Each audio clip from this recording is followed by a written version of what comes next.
This woman was tortured for 20 grueling hours for speaking up against a very well-known cartel. And then she was dumped in a jail cell and slapped with a fake lawsuit to have her silenced permanently. But what she did next shocked everybody, including her torturers. Here are some times cartels messed with the wrong influencers. December 2005, Cancun, Mexico. Journalist Lydia Cacho was walking to her car when armed men surrounded her. They showed police badges, but their eyes showed something else. They were here to silence her forever. 20 hours of torture were about to begin. Just 6 months earlier, Cacho published The Demons of Eden, exposing a trafficking ring that reached the highest levels of Mexican power. She'd name names: governors, senators, businessmen, and drug cartels. These were men who bought and sold children like merchandise. And now, they wanted her dead. The police drove her hundreds of miles from Cancun to Puebla, stopping repeatedly to torture her. Their goal was to get her to confess that her book was a lie. Si me desaparecen en el mar, mi familia va a pasar toda su vida buscándome. Y enamoradísima me divorcié del único hombre con el que me he casado, que estuvimos 13 años juntos, porque yo sabía. For 20 hours, they debated whether to kill her, and at one point they even made a phone call to their boss, who was none other than the governor of Puebla. But Cacho spent years preparing for this moment. She documented every threat and photographed every aggressor. Plus, her team of 43 women at the high-security shelter she ran were trained the same way. What her torturers didn't know was that Cacho had already given all her evidence to international journalists. She recorded a video saying, "If they kill me, it's because of this." The torture continued, but Cacho's mind stayed clear. This wasn't her first death threat, and it wouldn't be her last. Finally, after a grueling 20-hour torture session, her kidnappers decided to let her go. But she still wasn't in the clear. In fact, she was taken to a nearby prison in Puebla, where she'd later learned she'd be charged with defamation. Later in court, Cacho testified for 7 hours against the very men responsible for her torture. Queriendo estar bien, yo estaba bien. Yo tengo muchos problemas de salud como consecuencia de todo el trabajo que he hecho. Her calmness came from knowing she stood for something bigger. Behind her were mothers who'd lost children, the girls who'd been sold for $3,000. She was their shield. They were buying and selling children from Mexico, from Florida, and from other countries in Latin America, like Paraguay and El Salvador. The network she exposed was more about power than it was about trafficking. These men created a system of political protection, judicial immunity, and money laundering. Cacho understood the price of her investigation. She'd already been threatened for years through radio and TV shows, where she exposed abusers while protecting victims' identities. But this was different. This reached the Secretary of Interior, the man who controlled Mexico's federal police. After surviving the torture, Cacho didn't back down. She fought her false imprisonment charges and won. Then she went after her torturers, one by one, and the officer who tortured her, alongside the governor who ordered it, were all jailed. But the cost was everything. 7 assassination attempts followed, her dogs were poisoned, and her life became a series of safe houses and bodyguards. Finally, in 2019, after surviving another attempt on her life, Cacho made the hardest decision. She went into exile. Pérdida monumental cuando te exilias, ¿no? Me dijo un médico aquí que yo tenía el síndrome de la exiliada, que es que quedas con el corazón partido. Cacho continues investigating to this day from Spain. She exposed trafficking networks in 147 countries, written multiple books, and won over 60 international awards. But every night, she dreams of returning to Mexico. Her former colleagues call her a coward for leaving. They'd prefer her as a symbol, another dead journalist. But Cacho chose something harder than martyrdom. She chose to live and keep fighting. Y viven de nuestro miedo, ¿no? Nos dan de comer miedo y nosotros les retribuimos con la parálisis, ¿no? Con la parálisis en la opinión, con la parálisis. Today, Kamel Nassif, the man said to have orchestrated her torture, walks free, released by the current Mexican government. But Cacho has an Interpol warrant for his arrest in other countries, and she's still hunting. Meanwhile, the next entry on this list is doing some serious hunting as well. The only difference, They're hunting for information to help the people who are fighting the good fight, and they're so good at hiding their tracks that no one even knows their names. March 2010, Mexico. A computer screen's glowing in a darkened room. Anonymous hands are typing out details of a massacre that isn't going to make the morning news. 14 bodies are found, of which 3 were missing their heads. And within minutes, thousands would read what the Mexican media was too terrified to report. A small website called Blog del Narco had just gone live, and Mexico's drug war would never be the same. The mainstream media have already surrendered after Cartels killed 72 journalists between 2000 and 2010. Most newspapers stopped covering drug violence entirely. TV stations looked the other way, and journalists had a good reason to fear for their lives. 5,000 y 40,000 pesos. No es caro. Entonces tenemos precio. Lately, we've fallen victim to criminality, to abuse of power, situations that are beyond our control. As a media worker, I'm very worried. I trust in the authorities and ask them to do their job as they should. Into this silence came a simple blogspot page that dared to document everything. The posts were clinical, almost medical in their precision. No editorializing, no sensationalism, just facts the cartels didn't want published. 3:47 a.m. 5 members of Los Zetas executed in Tamaulipas. Bodies show signs of torture. 11:23 p.m. Convoy of 20 trucks seen heading north on Highway 85. Gulf Cartel insignia is visible. Warning to residents of Reynosa. Firefight expected tonight between 8 to 10 p.m. Stay indoors. Within months, Blog del Narco managed to become Mexico's most read news source. Citizens finally had real-time information about the war zone they lived in. They could check which routes were safe and which neighborhoods to avoid when violence was coming. The cartels were furious. Their power depended on controlling information. Now someone was exposing their operations to millions. The death threats started immediately. Comments flooded in. We know who you are. Your family will pay. Stop posting, or we'll skin you alive. And Blog del Narco posted them all. But then came the hunt. The cartels were desperate to find out who was behind the website, but the blogger or bloggers learned from previous victims. They would use proxy servers, encrypted connections, and public Wi-Fi from different locations. They never met sources in person, and they accepted payment. 2011 brought their biggest test. Maria Macias, a 39-year-old journalist who moderated a similar forum, was found dead. Her head was placed on her keyboard with a note. I am Laredo Girl, and I am here because of my reports. Blog del Narco posted the photos along with the story, much to the surprise of many who were following their stories. It was clear that they had no intention of slowing down. 2013. Blog del Narco became too big to kill. International media started quoting their stories, and even the authorities used them for intelligence. But the pressure was crushing. Posts became irregular. Sometimes weeks would pass in silence. This made their followers fear the worst. Then, in 2013, a cryptic message appeared. We are still here. We will always be here. But the cost grows higher each day. The blogger revealed they'd lost friends, family members, everything. They lived in constant motion, never staying anywhere too long. In 2014, a reporter who went by the alias of Lucy Brown claimed to be part of Blog del Narco and fled to Spain seeking asylum. But the post continued, suggesting multiple people ran the site.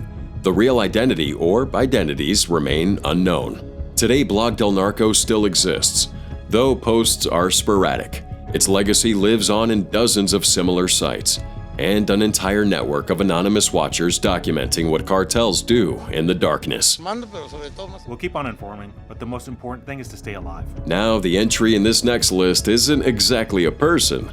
It's a faceless collective who did what no army could do. They managed to get the cartels to beg for mercy. And that's a story worth telling. October 2011, Veracruz, Mexico. A masked figure appears on YouTube, speaking through a voice modulator. Los Zetas, you have made a grave mistake. We are anonymous. We do not forgive. We do not forget. The hackers had just declared war on Mexico's most violent cartel. ¿Puede un grupo de hackers tener el suficiente poder como para declarar la guerra a un grupo criminal? Al parecer sí.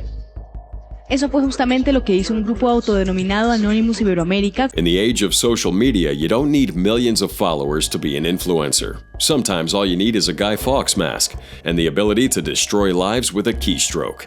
Anonymous had been watching as Los Zetas terrorized Mexico. They watched as journalists got murdered, bloggers disappeared, and anyone speaking out against the cartel ended up being hanged from bridges or worse. But then the Zetas made a critical error. They kidnapped an anonymous member in Veracruz. The hackers' response was quick. They launched Operation Paperstorm and issued an ultimatum. Queremos que la Marina y el Ejército sepan que estamos cansados del grupo delictivo de los Zetas, que se han dedicado a secuestrar, robar y extorsionar en diversas formas, una de ellas el derecho de piso. This wasn't an empty threat either. Anonymous had already hacked government databases, corporate servers, and intelligence agencies worldwide. And now they turned their skills against the cartels. Los Zetas had never faced an enemy like this. You can't shoot a decentralized network. You can't intimidate people hiding behind 7 proxies in countries you can't even pronounce. But the Zetas had their own cyber division, and they started hunting. What followed would be the first cyber war between hackers and a drug cartel. Anonymous members reported strange cars outside their homes. IP addresses were traced, and some hackers even vanished completely. The Zetas issued their threat. For every name released, they will kill 10 innocent people in Veracruz. Inside Anonymous, panic spread. Members argued in encrypted chat rooms.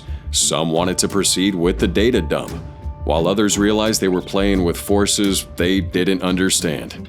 We received expressions of solidarity as well as the voices of people crying for help. These outpourings of support serve as a powerful reminder that we are not alone in our struggle. But support wouldn't stop bullets. As November approached, their deadline for releasing data, Anonymous members started backing out. The operation that began with dozens of hackers dwindled into just a handful. Then, unexpectedly, the Zetas blinked first. They released the kidnapped Anonymous member with no explanation. They just dropped him off in a street corner, asking Anonymous to call off their dogs in return. Anonymous declared victory and canceled Operation Paperstorm. Both sides retreated, understanding they'd nearly triggered an all-out war. And while this standoff could be seen as a happy ending, it did reveal something crucial: that even the cartels feared exposure.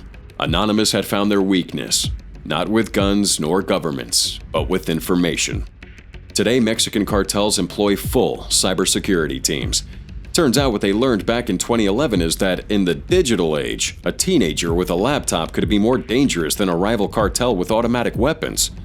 But while Anonymous fought with keyboards and code, our next influencer would discover that running away doesn't have to mean defeat. October 2013, Mexico City. 11 gunmen surrounded a house, weapons drawn. They're looking for journalist Anabel Hernandez, who had just exposed government officials on Sinaloa's cartel payroll. Now, Hernandez wasn't home that day, but her bodyguards were, and it turns out that the attackers stormed the wrong house. Her neighbors. When they finally realized their mistake, they grabbed one of Hernandez's bodyguards and beat him for hours before dumping him on the street. And while they didn't reach their intended target, their message was clear: we know where you live. This attack left Hernandez so shaken that she was forced to make a decision no one should have to make. In that moment, for me, was the time to leave Mexico. Not because I became conscious that I was dangerous for the people around me. 3 years earlier, Hernandez published Los Señores del Narco, a book that named names. Not just street-level dealers or cartel soldiers, but government ministers, police chiefs, military commanders, all taking cartel money. One of the most powerful men in the government wanted to kill me because I reveal in my book that he was in the payroll of the Sinaloa cartel. As a result, the Mexican government decided to give her bodyguards, the same government whose corruption she was exposing. But Hernandez called it what it was. A journalist who has to walk with bodyguards is an embarrassment for any nation. The death threats started immediately after the book's release. Hernandez started receiving phone calls, and she noticed men following her children to school on several occasions. And then came the house attack. 11 armed men were sent to kill her in her own home. I think that the group thought that I was there because my bodyguards were taking care of my house. One of them disappeared. One of my bodyguards was taken and beaten for a long time. After this attack, Hernandez had to make a tough choice. Either stay in Mexico and wait for the next attempt, or leave everything behind and keep investigating from exile. She chose exile. But as far as the cartels were concerned, that didn't mean they won. Hernandez continued her work from Europe. She would launch new investigations, which yielded new revelations about cartel government connections. The cartels thought distance would silence her, but they were wrong. I hope that my work can help to the people to understand what is happening. And if the people understand what is happening, the people can change the things. Hernandez remains in exile to this day, still publishing investigations that shake Mexico's power structure. The government still offers her protection, the latest being a bulletproof vest. Yeah, she hasn't worn it once. But while Hernandez decided to stand up to some of the most violent men in the world, our next entry gives the saying, "If you can't beat 'em, join 'em," an entirely new meaning. As an actor and a filmmaker, I cannot say no. You know, it's a big opportunity to have, for the first time, someone tell his story, being alive, being the biggest drug lord. October 2nd, 2015, Mexican mountains. Kate del Castillo sits across from the world's most wanted drug lord, discussing movie rights. Hidden cameras recorded every word. But what she didn't know was that Mexican intelligence was also watching, and they were about to capture the world's most wanted fugitive. Kate thought she was pursuing the role of a lifetime. Born into Mexican entertainment royalty in 1972, Kate had spent decades fighting typecasting. She'd moved to Hollywood, starred in La Reina del Sur as a drug queenpin, and built a career playing powerful women. But now she had her sights on something more ambitious. She wanted to produce El Chapo's biopic, and that connection started with a tweet. In 2012, Kate wrote, "Today, I believe more in El Chapo Guzman than I do in the governments that hide truths from me." The message went viral, but one reader in particular paid special attention: El Chapo himself. 3 years later, Chapo's lawyers reach out. The drug lord wants to tell his story, and he wants Kate to produce it.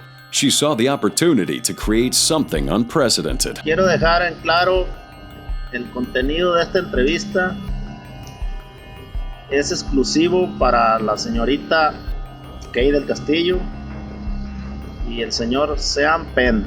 What she didn't see were surveillance teams already watching her every move. Mexican intelligence had been monitoring her communications since that tweet, and when they intercepted messages about a potential meeting, they saw their chance. El Chapo had evaded capture for 13 years, escaping from max security prisons twice. And like many, his ego would be his downfall. Kate had arranged the meeting through encrypted messages. She brought in two-time Oscar winner Sean Penn to write an article. They thought they were being careful. They switched cars frequently and used burner phones. But the government tracked him anyway. October 2nd, 2015, somewhere in the Sierra Madre Mountains, Kate and Penn had spent 7 hours with El Chapo. They discussed his life, his business, as well as his desire for Hollywood fame. El Chapo was charming and seemed eager to impress the actress who defended him publicly. He gave him his personal phone number, started texting Kate directly, even sent her messages complimenting her. In one, he would say, "I have faith you will be comfortable. I will care for you more than I do for my own eyes." In which Kate replied, "I'm so moved that you would say you will take care of me. No one has ever taken care of me." The authorities let the communications continue. It became apparent that El Chapo was trying to impress Kate, and he became sloppy as a result. But it's a little seductive, that line, isn't it? When your life is in risk, I don't think so. He ended up committing several rookie mistakes, like revealing locations, mentioning associates, and, worst of all, disclosing his top-secret travel plans. These very texts would mark the beginning of his end. January 8th, 2016. Mexican Marines raided El Chapo's hideout in Los Mochis. He escapes through the sewers but is captured a few hours later. And when authorities reveal how they found him, one detail stood out. His communications with Kate del Castillo were just as crucial as the operation itself. Guzman's intention to have a biographical film made, for which he established contact with actresses and producers, was a fundamental aspect that allowed us to locate him, the Attorney General announced. After Chapo's arrest, Kate's world exploded. Death threats flooded her social media. Cartel supporters blamed her for El Chapo's capture. The Mexican government investigated her for money laundering and criminal association. She couldn't even return to Mexico, and her career was in ruins. But worst of all, her life was now in danger. When the investigation found no evidence of criminal activity, she would sue the Mexican government for harassment and defamation. In interviews, Kate maintained that she was just an actress trying to tell a story, and that she had no idea that she was bait in a years-long intelligence operation. The government used her as an unwitting asset, then threw her to the wolves when the mission succeeded. I was not aware of that situation. I was just trying to make a movie. Today, she lives under constant security. And when it comes to El Chapo, it was his vanity, or more specifically, his need to be remembered, to have his story told by beautiful actresses, that proved to be his biggest weakness. And Kate del Castillo proved to be the perfect bait, whether she knew it or not. But our next influencer would face a different challenge. Either face the cartel head-on, or lose everything he worked for. September 10th, 2023, Tijuana, Mexico. Banners appeared overnight across the city. Black letters on white sheets hung from overpasses and plastered on walls. They read, "This goes for you, Peso Pluma. Refrain from performing on October 14th. It'll be your last performance because of your disrespectful loose tongue. If you perform, we will break your face." They were signed CJNG. Now, Peso Pluma was scheduled to perform that night for 100,000 fans. The 24-year-old had become Mexico's biggest musical export, with 50 million monthly Spotify listeners. The biggest right now, Peso Pluma, the biggest narco corrido singer, is dedicated several songs to the Chapitos. They like to be in the limelight. They like to be narcos. But he'd made one crucial mistake. He name-dropped the wrong cartel boss. You see, in Mexico, narco corridos might seem like simple songs, but they're actually death sentences waiting to happen. Chalino Sanchez learned that lesson back in '92 when he read his own death threat on stage and then was executed hours later. Yossi Lacote discovered it in 2018 when CJNG dismembered him for simply showing one of their rivals' support in one of his music videos. Lefty SM found out just 3 weeks before Peso's concert, when 3 masked men executed him in his own home. The pattern has always been the same. Praise the wrong cartel and die. The CJNG controlled the whole of Tijuana, and Peso Pluma had just praised their rival, El Chapo of the Sinaloa cartel. And to make it even worse, Peso was from Jalisco, also known as a CJNG home state. Now they saw his Sinaloa shout-out as the ultimate betrayal. The threats escalated quickly. First, the banners, messages to his management, and then men showing up at venues, asking questions. Hours before showtime, with fans already gathering at the venue, Peso Pluma does something so many rappers before him hadn't. He listened to the warnings. Popular Mexican singer postponing several shows because of death threats in one of those concerts. His team releases a statement citing security concerns. Yeah, the fans were disappointed, but hey, understood. In Mexico, when cartels issue warnings, you listen. Or you end up like Chalino, Yossi, and Lefty. The cancellation cost Peso Pluma millions in ticket sales, but you can't put a price on life. Unlike the narco rappers who came before him, Peso Pluma read the room. He postponed his entire Mexican tour and quietly left the country. No defiant last performance, and definitely not choosing pride over survival. The CJ&G made their point, and Peso Pluma, hey, got the message. Today, he's still performing worldwide, but carefully avoids certain Mexican cities. His Spotify numbers keep climbing, but his lyrics have changed. He's no longer doing cartel name drops, and definitely not choosing any side. But while Peso Pluma did outsmart the cartels by canceling a concert, the next person on this list is known across the globe, and he's about to turn an entire industry against one of the most powerful gangs in his country. 1980s Hong Kong International Airport. The Airbus A300 barely touched down when the first bullet punched through the fuselage, and another. Jackie Chan, returning from Hollywood after fleeing death threats, watched as armed triad members surrounded the plane. Oh, they wanted their money, and they wanted it now. Jackie Chan's a man who needs no introduction. But what many don't know is that he's not only celebrated for his remarkable martial arts skills and blockbuster films loved around the world, but also for his courageous stand against organized crime. Jackie Chan was born in Hong Kong on April 7, 1954, and he was immersed in acting from a very young age, eventually becoming a household name in Hong Kong cinema. Yet despite all his success, Jackie found himself increasingly frustrated with the limitations placed on him by the industry, particularly around the time when it was being controlled by various gangs. Chan had his fair share of brush-offs with the Chinese triads throughout his career. They are an organized crime gang with a huge amount of influence over Hong Kong's entertainment industry. And for decades, the triads controlled this industry like puppet masters. Directors had paid protection money, and actors would take whatever roles they were told. But those who refused would usually disappear. Now, Chan has already said no once.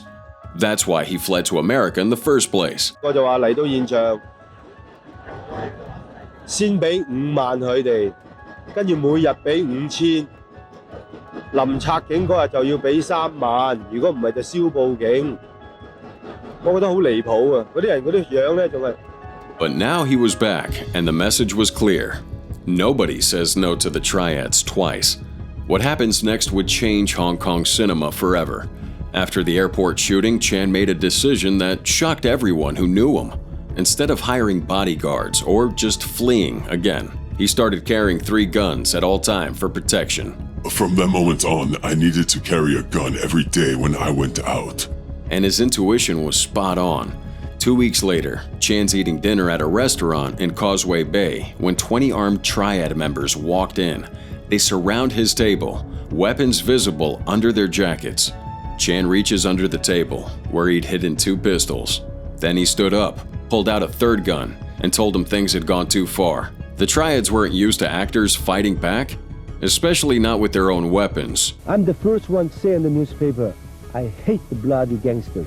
But Chan wasn't done yet. He knew other actors were getting the same treatment. Entertainers like Maggie Cheung, Joey Wong, and Jackie Cheung, all household names in their own right, were bullied similarly. And the threats were only escalating. So Chan does something unprecedented.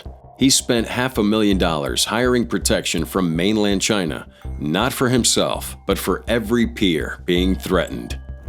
Then he founded the Hong Kong Performing Artists Guild, creating the first organized resistance against triad control of the film industry. The triads had made a critical mistake. They thought Jackie Chan was just another action star playing tough on the screen. But what they didn't realize was that he's been doing his own stunts for years. Real fights, real injuries, and real pain. And unlike his movies, this time there were no retakes. Today, the Hong Kong film industry operates free from triad control, largely thanks to Chan's stand. He managed to turn his real-life fight scene into a movement that protected an entire industry. But while Jackie Chan would fight with guns and organizations, the next entry on this list would face the cartels with nothing but sheer courage and a simple doll. July 21st, 2023, Tamaulipas, Mexico. While millions flocked to theaters for the Barbie movie premiere, Delia Quiroga unveiled her own creation on social media. A Barbie dressed in cargo pants and boots, carrying search equipment and wearing a shirt with a missing person's photo. But this wasn't a movie tie-in, it was a mother's scream for help. The photo of the doll shirt showed Roberto Quiroga, Delia's brother, who vanished back in 2014. And just like 100,000 other Mexicans who've disappeared, Roberto simply never came home one day. In a country where cartels make people vanish daily, Delia decided to turn a child's toy into a symbol of Mexico's rampant kidnapping epidemic. Entonces, en ese sentido, pues fue también, ¿no? Para poner el tema sobre la mesa y como un acto de memoria, ¿no? De que The Barbie Buscadora, meaning searcher Barbie, went viral within hours. Mothers who'd spent years searching for their children finally saw their struggle reflected in popular culture. This doll carried the tools they knew too well: GPS devices, shovels, and protective gear, survival equipment for mothers forced to become forensic investigators.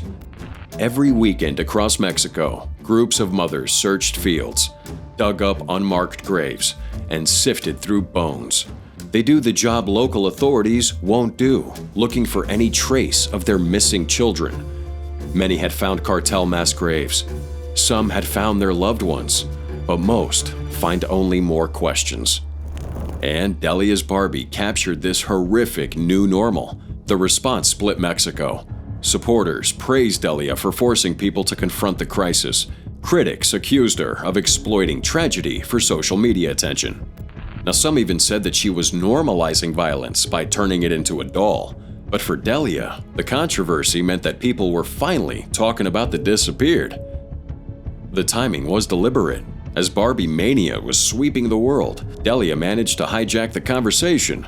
International media picked up the story. And suddenly, supporters who came to cover a movie are asking about Mexico's missing. The cartels noticed too. In Tamaulipas, drawing attention to the disappeared makes you a target. The state is controlled by warring factions of the Gulf Cartel and Los Zetas. Bodies appear daily, and those who ask questions often join the missing. Delia knew these risks all too well. Other searcher mothers had also been threatened, attacked, and even killed for their activism. But 9 years of searching for Roberto had stripped away her fear. Within weeks, other mothers had created their own searcher Barbies. Each doll wore a photo of someone missing, and together they formed an army of plastic witnesses to Mexico's disappeared. Delia had done what years of protest couldn't. She made the crisis relatable to people who'd never experienced it.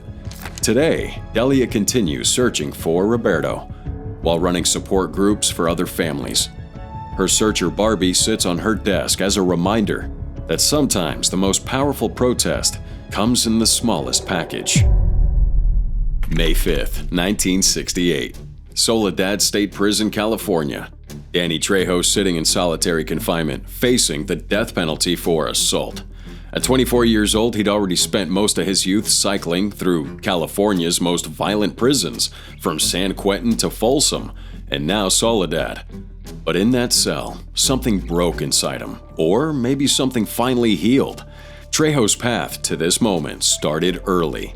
First drug deal at age 7, hard drug addiction by the age of 12, and by high school he's stabbing kids in the face with broken bottles. The barrios of LA claimed another child, molding him into exactly what the streets demanded, which was a survivor willing to do just about anything. Inside California's prisons, Trejo found himself surrounded by Mexican mafia members and cartel-connected inmates. In places like these, violence becomes a currency. If you're going to go to prison, you better make it. There's only two kinds of people in prison. There's predator and prey. That's all. If you don't want to be prey, then pay a predator. The prison yards were divided by race and gang affiliation, and disrespect usually meant death, but snitching meant worse. Trejo watched inmates get stabbed in the shower, beaten in their cells, and thrown off tiers. He participated in prison riots where the carnage was so severe, guards refused to enter until the violence burned itself out. In his memoir, Trejo describes the constant paranoia he had to deal with as a result. You could never relax. Every meal, every shower, every walk across the yard, you had to be ready to kill or be killed. But in that solitary cell in 1968, facing possible execution, Trejo made a desperate bargain with God. If he survived, He would dedicate his life to helping others escape the path he'd taken. I was taught from a very young age that loyalty runs deep, but so does betrayal. Life on the streets is a game of survival. But in that cell, God killed the old me, made me a new Danny Trejo. When Trejo got out in 1969, the transformation was real. And instead of returning to the streets, he decided to get clean. His old associates couldn't understand it. This was a guy who survived riots and retaliation hits. And now he's preaching recovery. For 16 years, Trejo worked as a youth counselor, speaking at schools and juvenile halls. He'd show kids his scars, tell them about friends who died in gang wars, and he would describe the reality of prison life. You know, the minute you're a rapper, the minute you're a performer, you're no longer a damn gangster. You have just turned into a businessman. Then in 1985, Trejo's life would take yet another unexpected turn. He ends up on a movie set after being asked to help a young actor stay sober. The film was Runaway Train, and they needed someone to train actor Eric Roberts on how to box like a convict. The second Trejo takes off his shirt, revealing a massive tattoo of a woman wearing a sombrero across his chest, ink earned in prison, the director knew he'd found something special, and they offered him a small part. Suddenly, Hollywood's newest tough guy is Danny Trejo. And as he would rise in fame, he would make a single non-negotiable demand. His villains always had to die horribly on screen. He'd played too many real monsters to let fictional ones win. Every contract included this clause: the bad guy loses. I've buried too many friends who thought life was glamorous, he explained. Kids need to see there's no glory in it. But his fame would also bring some unexpected challenges. His old enemies would recognize him on the street, and some even wanted to test if this Hollywood actor had gone soft. But they learned quickly that while Trejo had changed, he hadn't forgotten who he was. Today, at 80 years old, Trejo has over 400 movie cameos to show for. He owns restaurants, writes children's books, and still counsels addicts. When young actors ask how he plays villains so convincingly, Trejo's answer is very straightforward. I'm not playing, I'm remembering, and then I make sure they get what they deserve. But Danny Trejo isn't the only person on this list who goes from dealing with shady cartels to being at the top of their game. In fact, this next person was catapulted into global fame after a single terrifying encounter.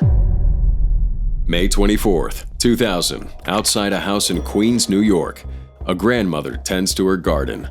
Her grandson, Curtis Jackson, is sitting nearby. In seconds, 9 bullets would tear through his body. Yet somehow, Curtis survives and goes on to become one of the most recognizable names in hip-hop, an entertainer better known as 50 Cent. Now before this shooting, Curtis Jackson was just another kid from Queens trying to make it in rap. Growing up in South Jamaica's rough streets, he lived with his grandmother after his mother was murdered when he was 8. Ever since then, music and hustling became his way out.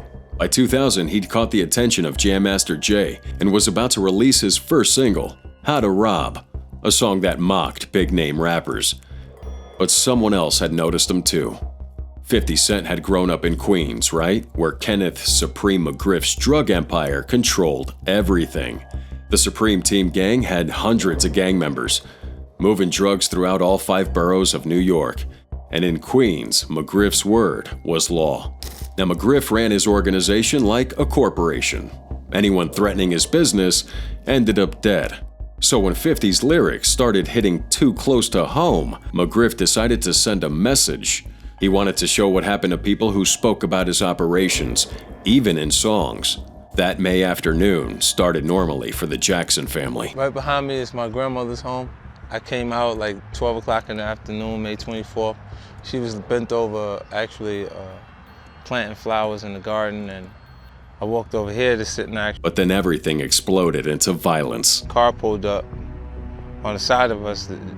A guy got out the passenger seat of that car, came around behind it, and shot through the actual car. 9 bullets hit 50 at close range, in his hand, arm, hip, both legs, chest, and left cheek. 1 bullet lodged so close to his jaw that it permanently affected his voice, giving him that slurred speech he's known for today.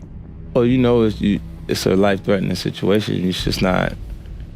I've seen people go into the hospital under circumstances that were way less intense and not come out. Against all odds, 50 Cent survived, and people started calling him superhuman. Yeah, it doesn't hurt as much as people imagine it hurts because of your adrenaline and how the shock of what's actually going on, it hurts after. The police and media pressed him to name names, but 50 stayed silent. Instead of seeking revenge, he channels everything into his music. I got tired of, in the recovery process, I got tired of being afraid. Recovery takes 5 months. 50 learns how to walk again, but he also learns something else, how to turn pain into power.